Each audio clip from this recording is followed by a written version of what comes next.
Здравствуйте, друзья, меня зовут Александр, проект Печи Горбунова. Сегодня мы едем на объект, который эксплуатируется уже 1,5 года, и сможем получить живые отзывы людей и непосредственно поджечь, посмотреть, как сделан камин. Поехали!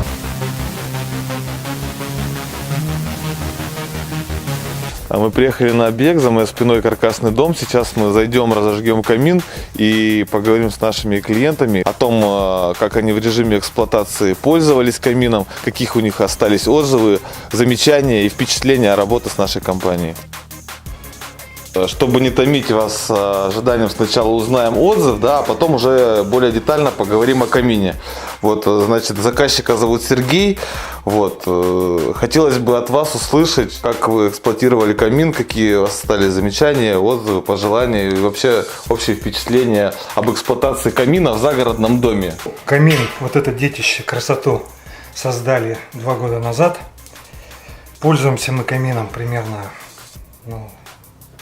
2 раза в неделю, иногда бывает пореже. Делали ребята все быстро, мне понравилось, качественно. Приехала бригада, где-то за неделю смонтировали, Потом началась облицовка. Я еще раз говорю, такую красоту создали. Когда на улице холодно, морозы, батареи мы еще поставили. В принципе, его включаем, он вполне справляется. То есть, сидя на диване, иногда зажигаете? Зажигаем для тепла, для души. Когда монтировали этот сам камин, облицовали его, и мне один из мастеров ваших сказал, что, говорит, 100% даю, что это будет центр вашего внимания. Оно так и случилось. Все приходят и говорят, что такое, где вы так сделали, и спрашивают. Дайте нам адрес еще там и так далее. То есть я полностью доволен. Давайте немного поговорим об отопительном приборе. Здесь установлена топка от Arnavo Monolith Unico 18 киловатт. Сделана разводка горячего воздуха по 3 комнатам 2-го этажа. Также и на 1-м этаже с фронтальной и с тыльной части установлены также решетки конвекционного типа. И дополнительно идет тепло от стекла.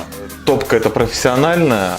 Первое, что хочу отметить, забор воздуха осуществляется для горения с улицы, тем самым не выжигает кислород в помещении, где мы находимся. Это очень важно. В комплекте идет специальная ручка, которая позволяет как открывать стекло, так и открывать регулировочную панель, в которой можно контролировать режимы как интенсивного горения, так и длительного. Сейчас я покажу, как переводятся режимы, то есть из самого быстрого. Самый медленный. Также можно закрыть шиберную заслонку. Тем самым топка будет гореть от 4 до 6 часов в зависимости от дров. Давайте поговорим немного о дизайне камина. Он индивидуален, сделан по проекту. Второго такого уже нету. Вместе с нашим дизайнером Сергеем, спасибо вам большое, и заказчиками получился такой шедевр, не побоюсь этого слова. Начиная с притопочного основания, бордюров, углов, цвета камня и его рельефа. Все сделано в одной концепции и смотрится действительно очень красиво. Спасибо, что посмотрели данное видео. Самое главное, мы получили живой отзыв заказчика. Подписывайтесь на нас в соцсетях, ставьте лайки. С вами был Александр, проект Печи Горбунова. До скорой встречи.